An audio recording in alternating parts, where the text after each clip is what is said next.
Good evening, ladies and gentlemen. It's Monday evening, the 26th of January. I'm Ian Plaid. I'm the peacemonger, and I'm delighted this evening, or in fact this afternoon in Washington, D.C., to welcome my good friend Kelley Vlahos. She is the editor-in-chief at the Responsible Statecraft publication, which is part of the Quincy Institute for Responsible Statecraft.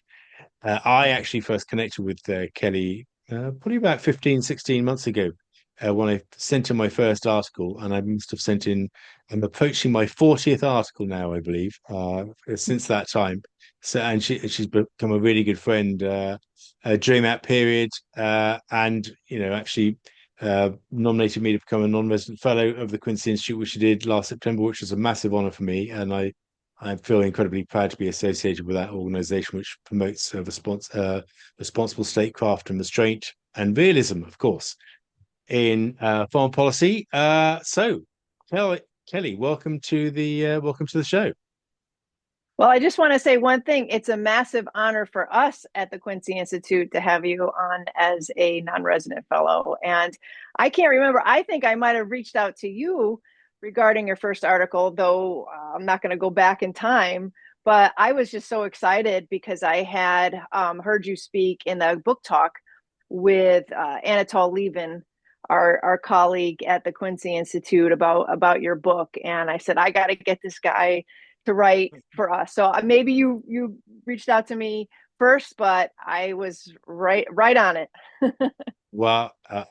However it happened, I'm really delighted that it did. And I remember actually back in the day when we made that connection, I think my first article was about the Kursk incursion, which feels like a lifetime ago. So much has I happened since that, know. since that time, incredibly. But I mean, if we, kick off, on Ukraine. I mean, I was reading the National Defense Strategy just recently being published by the US Department for War, newly named. And I have to say, I mean, we'll get on to the general chaos of the Trump administration foreign policy as we go along. But on that, I have to say, it does seamlessly flow from the national security strategy itself, it seems to me, Mhm. in terms of putting the emphasis on basically Europe sort of carrying the burden uh, to allow the US to focus on the Asia Pacific. I mean, how's it kind of landing in the Beltway? Well, I mean, it's landing as you would expect. So the folks here in the Beltway, who I would call the realism and restrainers, are absolutely happy about this kind of language, both in the national security strategy and the national defense strategy, because there has been an effort in Washington. It's not just the Trump administration, but long before that, to try to write what we think is, the tilting ship in terms of like U.S. national interest and our resources that are deployed overseas. And so what they see, including the Quincy Institute, is just a right siding of the U.S. Foreign policy, and that is to begin to hand over a lot of the responsibility for European security back to the Europeans. Kind of get away from the dependency of the last 70 years that has built up to the point where no, there's not going to be a shock divorce where we just take our weapons and go home and our troops and go home, but start to withdraw incrementally and help where we can to assist the sort of autonomous security strategy that it sounds like Europeans want anyway. So it's sort of a come to Jesus moment. Like, we're not going to do this until both sides are absolutely serious. I think the Trump administration has made it pretty clear it is serious. Sometimes when they're talking to the media, it sounds arch, it sounds bombastic, it sometimes sounds cruel.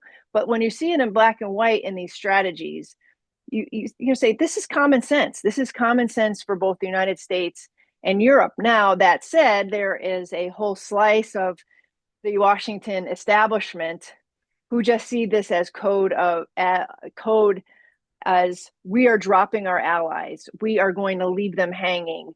We are going to make them vulnerable to future Russian aggression.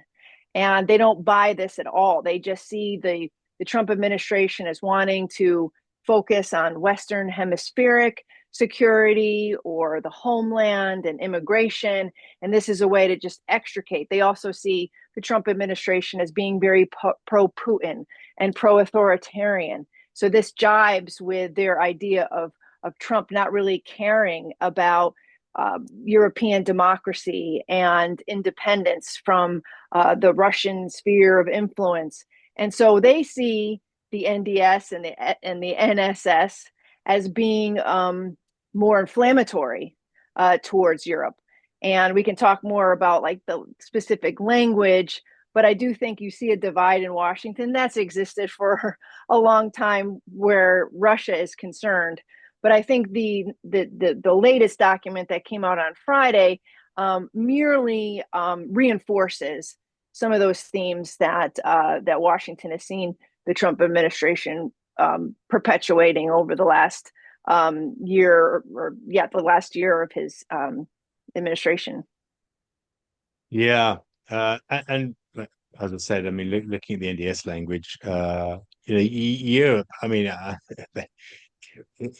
even before they increase defense spending, if they ever do 5% of GDP, they still massively outspend, Russia on defense. Now, okay, the Russians will come back and say, well, on purchasing power parity, we spend more. I mean, I think that's you can argue about that all day long. But economically, the point the NDS makes, Europe is several times larger, than Russia, and should have the wherewithal, to kind of to provide, for itself. If only the individual members of the union can actually join up sufficiently with each other, to do so. But I mean, I can't help but feel that actually, Europeans don't see Trump as Jesus. Firstly, Maybe Daddy, and maybe but not Daddy, Jesus. yeah, Daddy, but not Jesus. But they're not. I mean, yes, that it's like an emotional angry response. Say, well, okay, we'll do it ourselves. We have to do it ourselves. But actually, please provide us with assurances if we do so. But setting that aside, they're not taking the cues from the national security strategy about actually a deeper reset with Russia. That the end of the war uh, might open up the possibility for. And so what they're planning to do is simply build an iron curtain, while the US kind of sails off towards Asia. I mean Mm. that's very much how I see it. I mean, what sense do you get of the level of confidence, in US circles about the Europeans' ability to really get on board with some sensible strategy for European security longer term? That's a tough question because I feel like nobody has any confidence, but the reasons why are different. So, and the first category of folks that I talked about that really do believe in this retrenchment from Europe, they don't have confidence because they don't think that Europe is taking Trump seriously, and they don't think that Europe has the wherewithal or the unity to come together and say, hey, we need to work together. We have to increase spending. We have to extricate ourselves slowly, but in one direction away from the United States. We also have to do this in a way that we can forge a new relationship with Russia so that we can ensure that there won't be these hostilities that will lead to future aggression.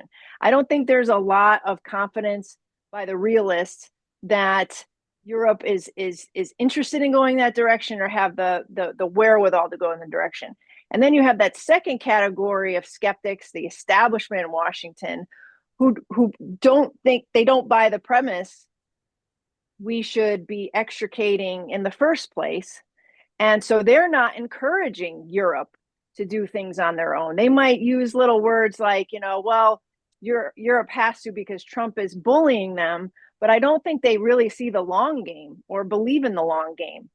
And so, and if you know the Washington establishment, they really hew to the cultural and political ideological that they believe that the U.S. and Europe have. And so they believe that the greater cause is establishing and maintaining democracy and fighting authoritarianism in Europe. So they don't see the necessity to actually, allow Europe to just be strategically autonomous. So they're not buying the premise. So all that leads up to me saying I just don't think there is enough confidence in either direction, which kind of leaves the Trump administration's strategy sort of flailing, not because they're not trying, but because they're not getting buy-in from the rest of the coalition, so to speak, that they'll need to get this thing off the ground. Yeah. And I mean, we'll come on to Greenland in a bit, but I mean, that probably isn't helping either Right, right. Yeah, I mean, I won't sort of, I'll come on to Greenland in a bit. I won't sort of delve into that right now. I mean, one of the kind of fascinating things for me are that, because I think fundamentally the national security strategy says the right things on Europe. Power needs to be handed back to the nation state.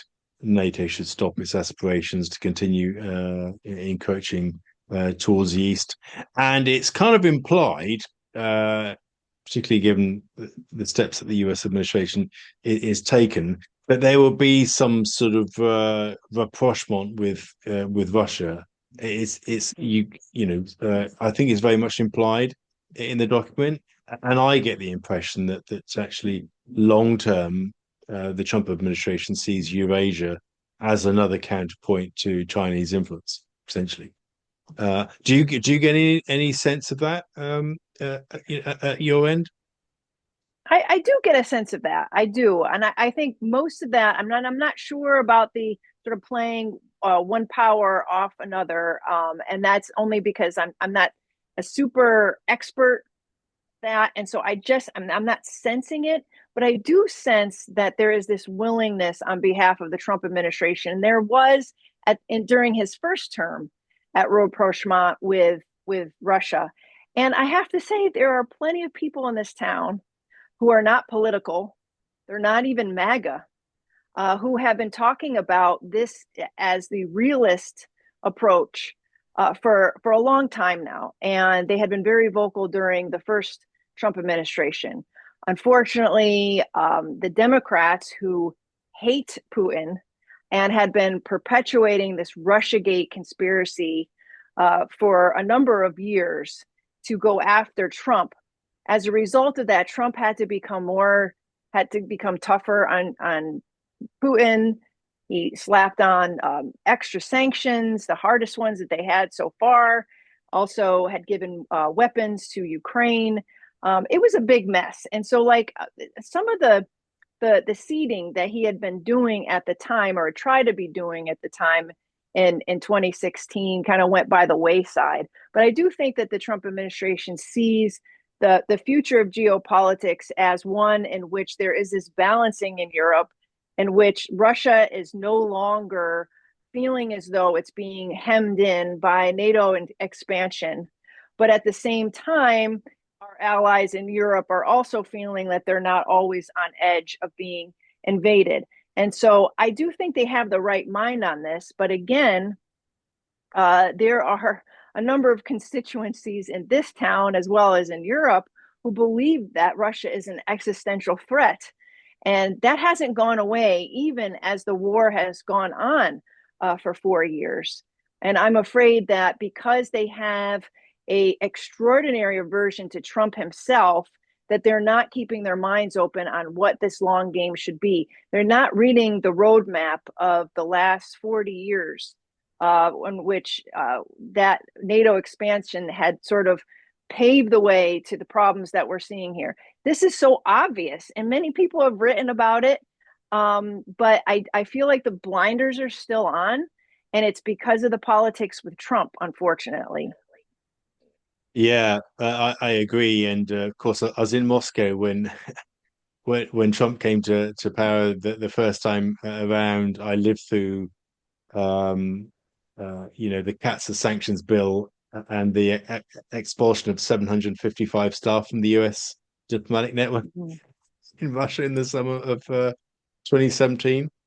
But it's fascinating, because actually, the Russians they love a good fight, but they like to make up afterwards. And it's clear from the mood music from the Kremlin, from people like Kirill Dmitriev, from the number of meetings Witkoff has had directly with Putin himself, that the Russians are happy to let bygones be bygones. I mean, that is just how they operate. I mean, they do ultimately want to have a rapprochement with Europe, I believe. Everything while I was there, and it's a pretty tense time while I was there, told me that they just wanted to have a pretty normalized economic relationships with Europe, and I believe that if the Europeans kind of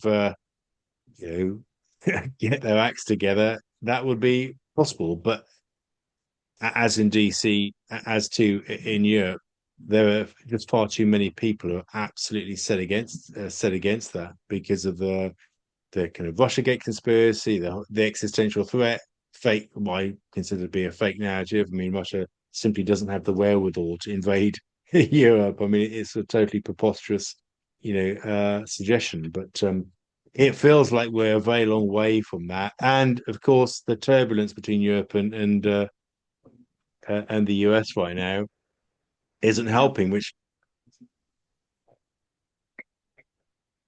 Yeah, sorry, that's a I good think you're going to point. say something. Yeah. Which brings us on to Greenland. What on earth is going on in DC on that right now? Because that appear, I mean, firstly, a caveat, you know, Greenland is a legally ambiguous case, and the Greenlanders do have the right to self-determination, decided, by a 2009 act um, of Denmark, to give them that right. So, I mean, it isn't a clear cut, straight down the line kind of sovereignty case, but nonetheless, it is pretty left field. What Trump, including his AI, with the EU leaders sitting in the Oval Office and a picture of the USA with Canada and Greenland all marked out in the stars and stripes. I mean, what on earth is happening with that? Well, I mean, I don't want to avoid your question, but I have to say it's in the eye of the beholder here in Washington. So there are a lot of folks who just believe this is a naked power grab, that it's also a way for Trump to throw his weight around, send these signals to Europe and other parts of the world that it means what it says when it says it wants, when Trump says he wants to control our sphere of influence in the hemisphere, and that it's not really land itself, it's more of this messaging of power. Then there are realists here who say, listen, we need Greenland. We need Greenland for staging mineral productions. We need Greenland for missile defense. We need Greenland for war in space, future war in space. And that leasing rights aren't really going to do it. We need the territory. So there's this very hard realist argument for it. And then there are others who indulge that argument, but they say we can get that through agreements with Denmark and Greenland, that we don't need to buy it or take it. So there's gradations of how people are internalizing this, what they're seeing. I think the worst part of this is the rhetoric that the Trump administration has put out there. You have Stephen Miller out there right after the turn of the year into 2026, saying we must have Greenland. It is our right. And that's the marker, the first marker that the Trump administration in 2026 lays down. And then everybody's to that, and it becomes a sovereignty issue. It's being seen as like a naked territorial land grab. And then the administration sorts of walks it back and then talks about all the reasons I mentioned as to why this is critical for U.S. interests and strategy, which sounds a little better. But then you have all these different messaging coming out from the Trump administration saying, "Well, we're going to try to play nice and get a deal, but it will be ours at the end of the day." And so that just touches off another firestorm. So I really can't answer your question directly, Ian. I just feel like I'm with you. There are a lot of confused people here in the United States. You have a lot of domestic politics going on, a lot of turmoil. This all broke out, as you remember, after we invaded Venezuela and kidnapped their president and brought him back to New York for charges on narco trafficking. And within a week and a half, the media had to was immediately thrust into a debate over whether or not we're going to invade Greenland. So I think people are feeling like they're a bit dizzy right now, and then we quickly went on to Iran after that. So I know that's not a great answer, but I'm just saying that we're probably just as confused as you are in Europe. Yeah, no, it is dizzying, quite frankly, at the moment, kind of keeping up with what's going on. The kidnapping of Maduro, being a great example, and the way he has paraded through the streets of New York in the back of an open-doored minibus. It's like something out of Mogadishu, after the Black Hawk Down when the pilots were captured by the Somalis. I mean, it was Yeah. bizarre. I mean, it was just bizarre. I mean, I've got no other word for it. I mean, this is not how. I'm sorry to be very British about this, but this is not how the world's leading power should act. I mean, it seems to me, at least. I mean, Yeah, I mean, as a journalist, it seems to me really bizarre because, by all rights, we should still be talking about Venezuela right now. We invaded another country, and this came after we repeatedly bombed. And I still think we are bombing so-called narco boats in the Caribbean and in the Pacific. And then there was CIA bombing of a port. 3 or 4 days later, we invaded the country with Delta Force and FBI. We ripped their president out of there. People say, well, it's not really a regime change because his regime is still intact. But, much of the regime was imbued in him, the person, and he's gone now. This is amazing to an American public that was told, A, they had a president who was not interested in regime change and getting us into more wars. And B, we hadn't done this in a long time. So, this is a big deal. I don't care if it was a few hours, a few days, or a few months. This was a big deal because the Congress they weren't brought in on this. There was no vote on their approval. So this was just an executive decision. And as an American, I think we should be still talking about Venezuela. But like I said, within a week and a half, we were already on to the next geopolitical flare up. And so this is as a journalist and as an American, this is just the speed at which he is crossing lines, breaking rules, invading countries. It's hard to keep up with.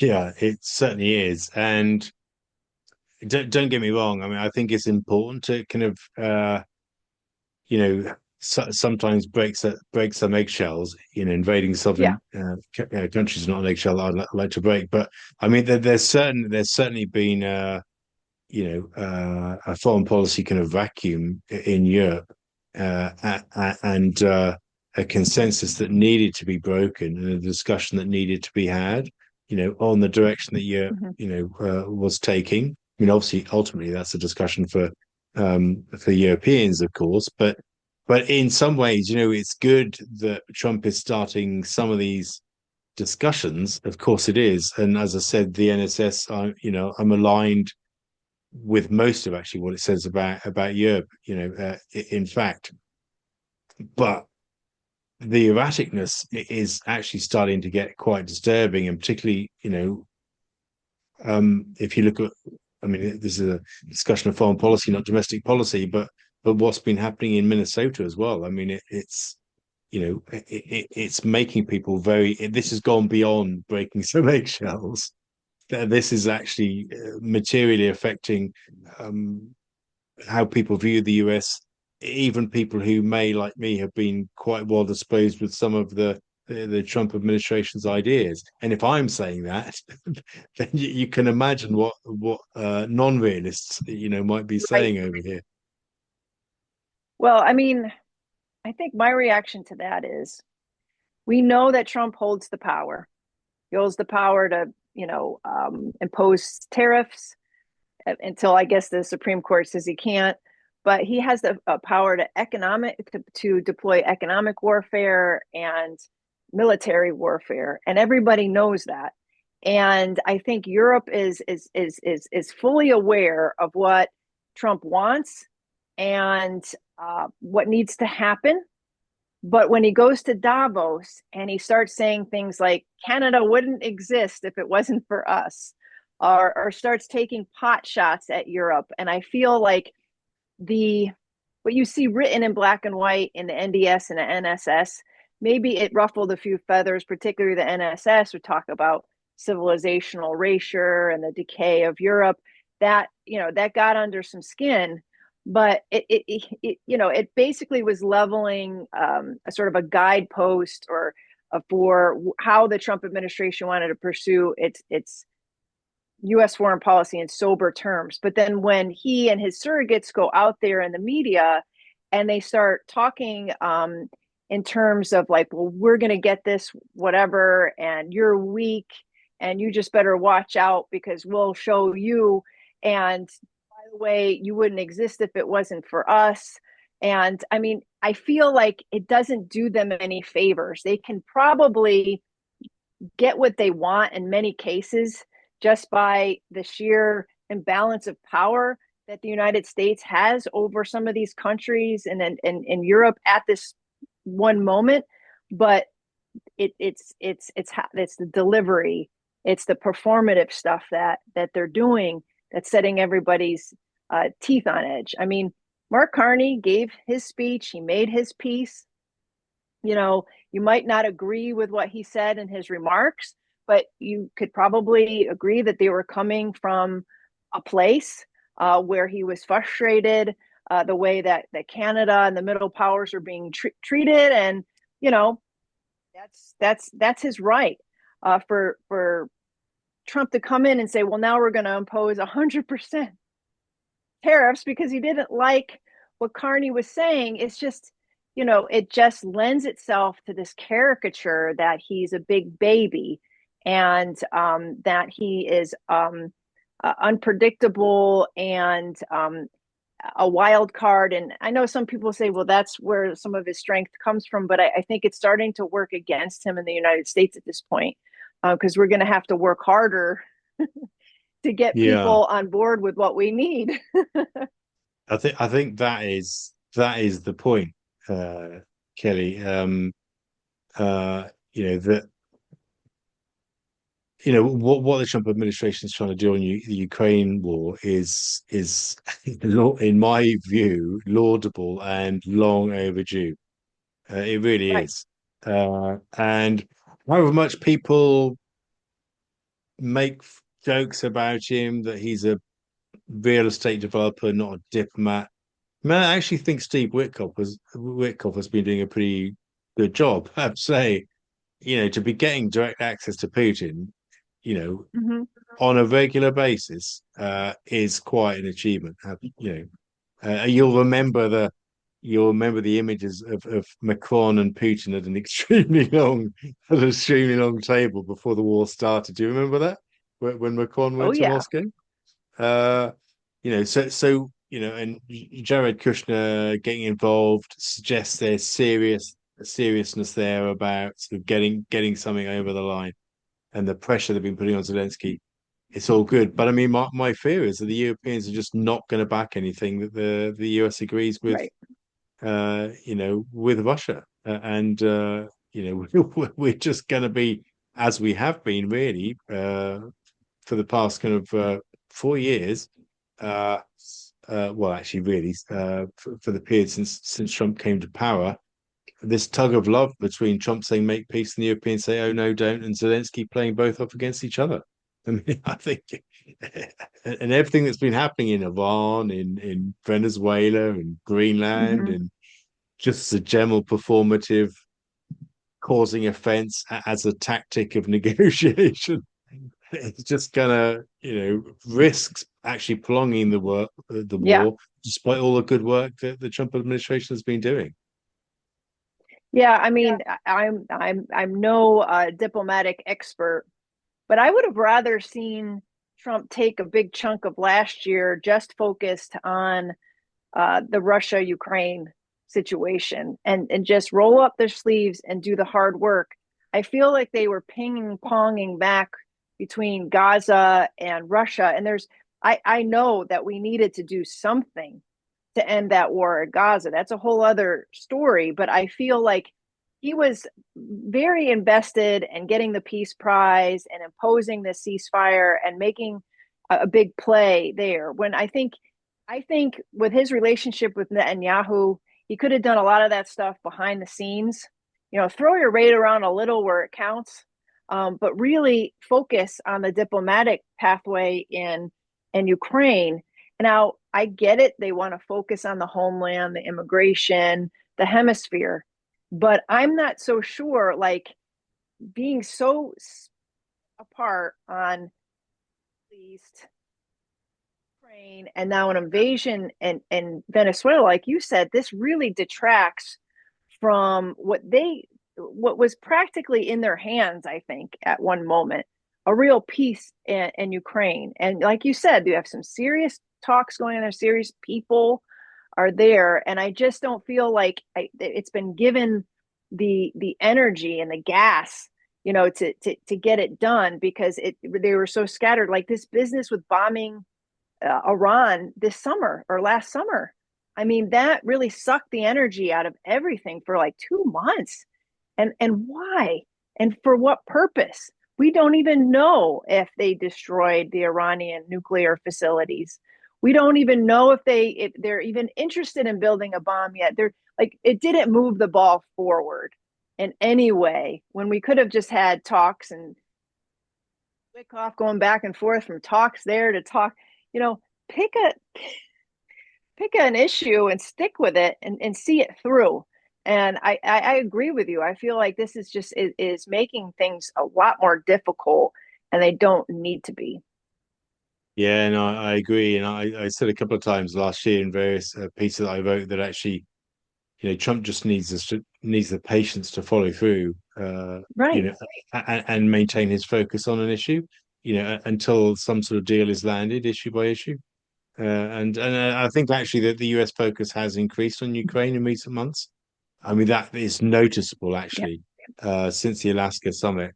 That I mean, maybe Trump's focus isn't on it all the time, but I mean the US focus, seems to be much more intense on to landing some sort of deal. So that's a good thing. But you're right. I mean, it just like yeah, pick a small number of priorities, focus on them, see them through before moving on to the onto the next one. Yeah.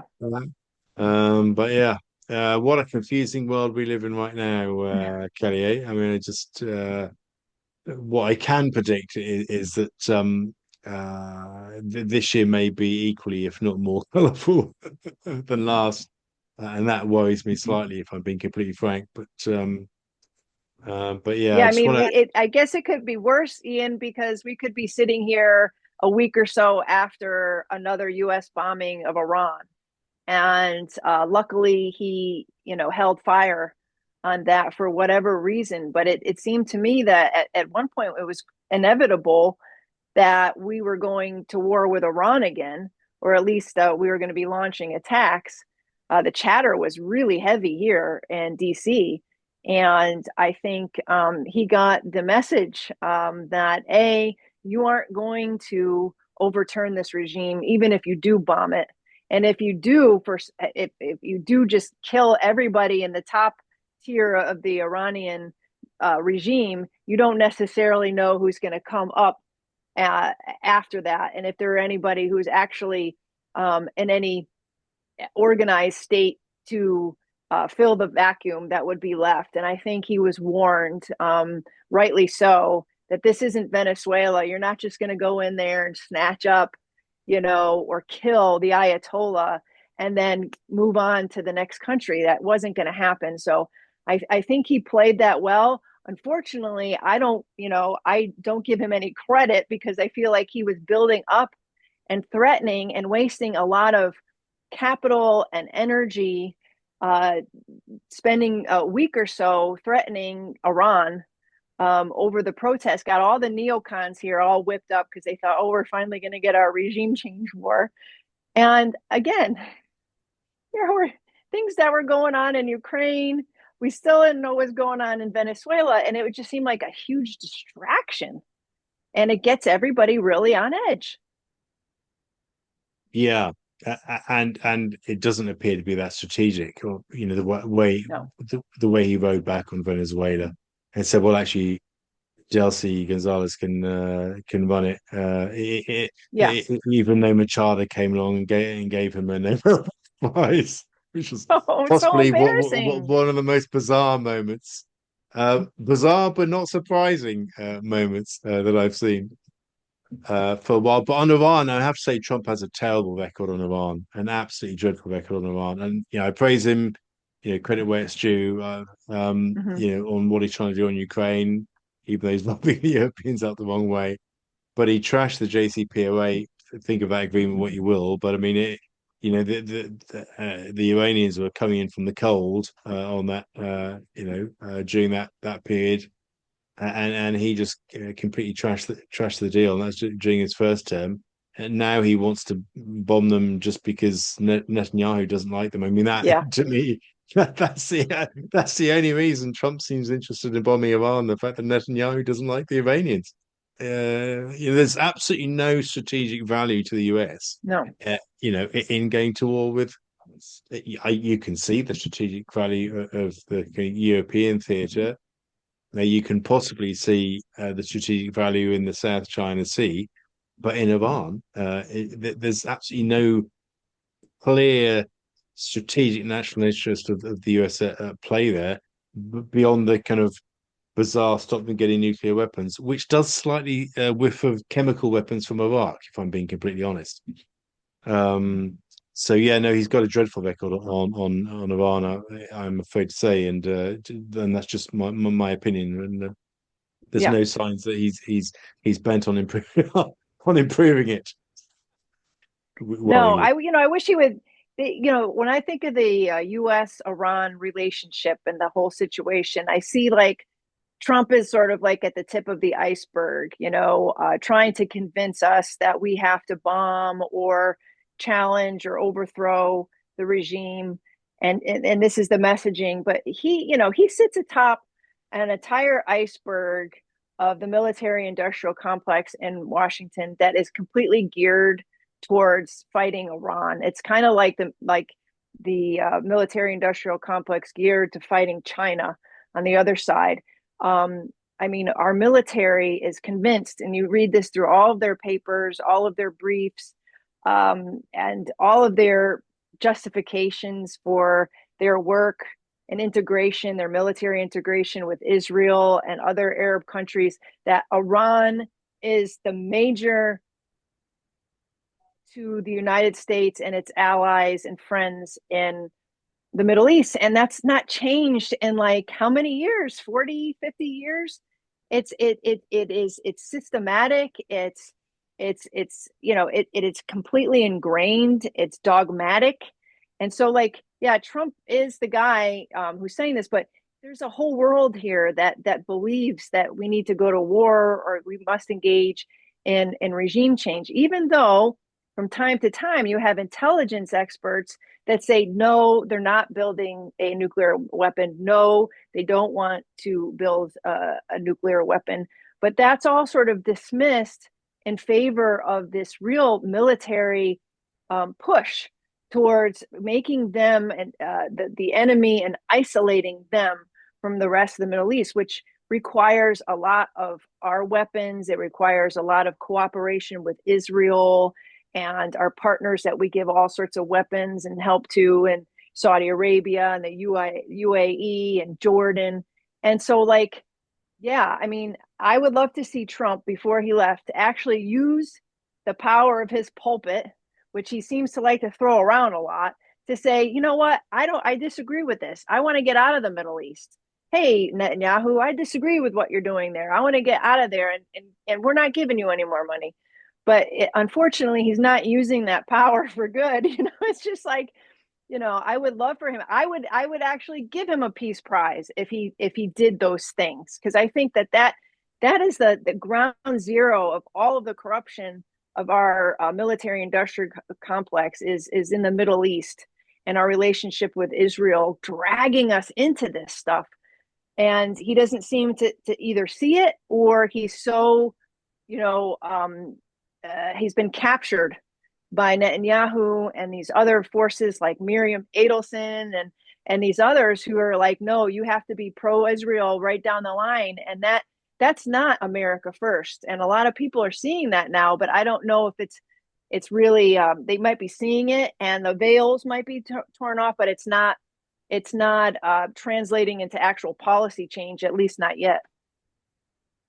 Yeah, well, he's also being dragged into it by his son-in-law. I should imagine. Right. Um, Yes. yeah, I mean, I was talking to Steve Jeremy, who is a mutual acquaintance of ours earlier, Mm-hmm. and he brought up the old saying about speaking softly with a large stick. And actually, I actually joked that the Britons speak loudly with a small stick, particularly as it relates to Russia. But I think Trump's problem is that he's talking loudly with a big stick, and actually that's Yeah. he needs to find diplomacy.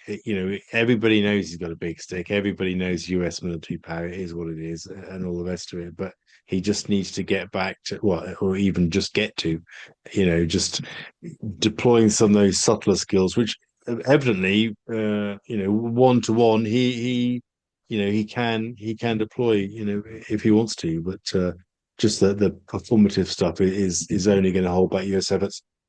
And on that depressing note, I think we should probably draw it to a close there. I'm pretty grateful for your time. Oh I always call yeah. you Kel by email. I won't call you Kelley on the video. I don't know why, but Okay. Kelley.